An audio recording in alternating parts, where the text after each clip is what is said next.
বদলের বাংলায় ভিসার মেয়াদ উত্তীর্ণ বিদেশিদের বিরুদ্ধে কড়া পদক্ষেপ।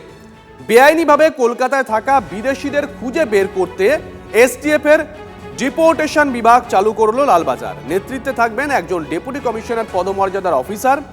অবৈধভাবে থাকা বিদেশিদের খুঁজে বের করে পদক্ষেপ করবে লালবাজার। বদলের বাংলায় ভিসার মেয়াদ উত্তীর্ণ বিদেশিদের বিরুদ্ধে কড়া পদক্ষেপ। কিন্তু কেন এই পদক্ষেপ করা হচ্ছে জানবো সুপ্রিয়র কাছ থেকে। সুপ্রিয়,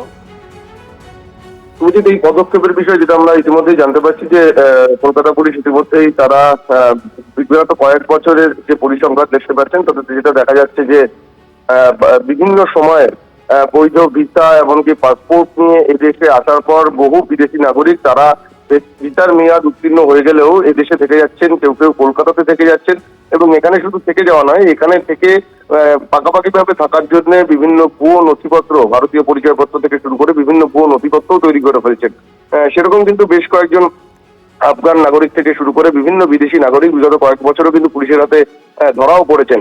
আর সেই পরিস্থিতি যাতে আগামীতে এ ধরনের যারা বৈধ ভিসা পাসপোর্ট নিয়ে ভারতে আসার পর ভিসার মেয়াদ উত্তীর্ণ হয়ে গেলেও যারা থেকে গিয়েছেন তাদের বিরুদ্ধে যাতে আরো কড়া পদক্ষেপ নেওয়া যায়, তার জন্যই কিন্তু লালবাজারের তরফ থেকে এবার স্পেশাল টাস্ক ফোর্স ডিপোর্ট অর্থাৎ এসটিএফডি বিভাগ চালু করা হয়েছে এবং এই যে বিভাগ, এই বিভাগের দায়িত্বে থাকবেন একজন ডিসি পদমর্যাদার অফিসার। তো তার নেতৃত্বেই এই যে নতুন বিভাগ চালু করা হয়েছে তারা কাজ করবেন এবং মূলত কলকাতা পুলিশের যে সিকিউরিটি কন্ট্রোল অর্গানাইজেশন রয়েছে যারা এই সংক্রান্ত কাজ করে থাকেন, সেই সিকিউরিটি কন্ট্রোল অর্গানাইজেশনের বিভিন্ন বিভাগের যারা অফিসাররা রয়েছেন তাদেরকে নিয়ে কিন্তু স্পেশাল টাস্ক ফোর্স ডিপার্টমেন্ট তৈরি করা হলো এবং এরা কিন্তু এই ধরনের যারা বিদেশি নাগরিক ভারতে এসে মেয়াদ উত্তীর্ণ হয়ে যাওয়ার পরেও রয়ে গিয়েছেন, তারা কোথায় কি অবস্থায় রয়েছেন, কি করছেন সেগুলোর উপরে বিশেষ নজরদারি চালাবে বা তাদেরকে আইডেন্টিফাই করবে।